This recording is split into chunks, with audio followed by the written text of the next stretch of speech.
एक बार की बात है, एक चूहे ने एक अनाज से भरा हुआ जार देखा। वो फटाफट से उसके अंदर चला गया। जार बहुत बड़ा था और उसमें तरह तरह के ग्रेन्स भरे हुए थे। चूहा बहुत खुश हो गया, उसी के अंदर जाकर रहने लगा। पूरा दिन एंजॉयमेंट करता, खाता पीता सोता और अनाज ढूंढने के लिए उसे कहीं जाना ही नहीं पड़ता था। He was very happy. धीरे धीरे अनाज खाते खाते अनाज खत्म होने लगा और एक दिन चूहा बिल्कुल उसके बॉटम तक पहुंच गया। फिर जब उसने देखा कि अनाज तो खत्म हो गया है, अब इसमें से बाहर निकला जाए। जब उसने ऊपर देखा, जार का ढक्कन बंद हो चुका था। बस उसमें इतनी जगह थी कि कोई ऊपर से अनाज डाल दे और चूहा खा ले। तब उसको एहसास हुआ कि वो तो ट्रैप हो गया है, फंस गया है इस जार के अंदर। अब वो बेचारा किसी और के ऊपर डिपेंडेंट हो गया था कि कोई ऊपर से अनाज डाल दे ताकि उसे खाकर वो जिंदा रह सके।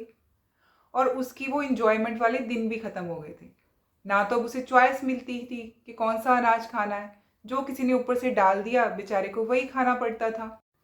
तो क्या सीखा हमने इस स्टोरी से? Number 1, short term pleasures can lead to long term traps. यानी कई बार थोड़ी देर की खुशी पाने के लिए हमें उसका भुगतान लंबे समय तक करना पड़ता है। हम फंस जाते हैं उसके चक्कर में। Like over eating unhealthy foods. Unhealthy food खाने से ओबेसिटी हो सकती है, हेल्थ रिलेटेड इश्यूज हो सकते हैं, या फिर over spending on credit cards that can lead to financial debts. Credit card पे स्पेंडिंग करते हुए तो हमें ध्यान ही नहीं रहता, पर धीरे धीरे स्पेंडिंग करने की इतनी आदत पड़ जाती है, जैसे ऑनलाइन शॉपिंग भी आजकल हम करते हैं, कि बाद में हम फाइनेंशियल डेब्ट्स में आ जाते हैं। ये चीज़ें हमें शॉर्ट टर्म प्लेजर्स तो देती हैं, बट अपने ट्रैप में फंसा भी लेती हैं। हमें ऐसी आदतें डाल देती हैं जिनसे निकलना बहुत मुश्किल हो जाता है। So it is important to find a balance between the short term enjoyment and long term well being. Life में अगर कुछ चीज़ें हमें आसानी से मिल जाती हैं तो हम कंफर्टेबल हो जाते हैं, उसी कंफर्ट जोन में रहना शुरू कर देते हैं, उसमें ट्रैप हो जाते हैं, उन पर डिपेंड करने लग जाते हैं। तो ये भी तो अच्छा नहीं है ना हमारे लिए। सो जो चीज़ आसानी से आती है उसके लिए थोड़ा सा सोचिए। वो सुना है ना आपने, ये जो दुनिया है ये जादू का खिलौना है, जो मिल गया वो मिट्टी है और जो नहीं मिला वो सोना है। सो इस ट्रैप में फंसना नहीं है। थर्ड इज, जब आप अपनी स्किल्स को यूज़ नहीं करते तो आप सिर्फ अपनी स्किल्स ही लूज़ नहीं करते, आप अपनी चॉइसेस और फ्रीडम भी लूज़ कर देते हैं इसके साथ में। हम सब में अलग अलग स्किल्स होती हैं और हर स्किल में इतनी पावर होती है कि वो हमारे लिए कई नए दरवाजे खोल सकती है, कई नई अपॉर्चुनिटीज़ पैदा कर सकती है।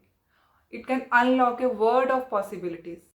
पर जब हम अपनी स्किल्स को यूज़ ही नहीं करेंगे तो अपॉर्चुनिटीज़ मिलेंगी ही नहीं, हमारी स्किल्स और ज़्यादा निखरेंगी ही नहीं, और स्किल्स नहीं निखरेंगी तो हमें चॉइस भी नहीं मिलेगी और अपॉर्चुनिटीज़ भी नहीं मिलेगी, हमारी फ्रीडम ख़त्म हो जाएगी। तो इस ट्रैप में भी नहीं फंसना है। फोर्थ इज, फ्रीडम यानी आज़ादी आसानी से नहीं मिलती, but it can be lost very quickly. And fifth is, nothing comes easily in life, and if it comes easily maybe it's not worth it.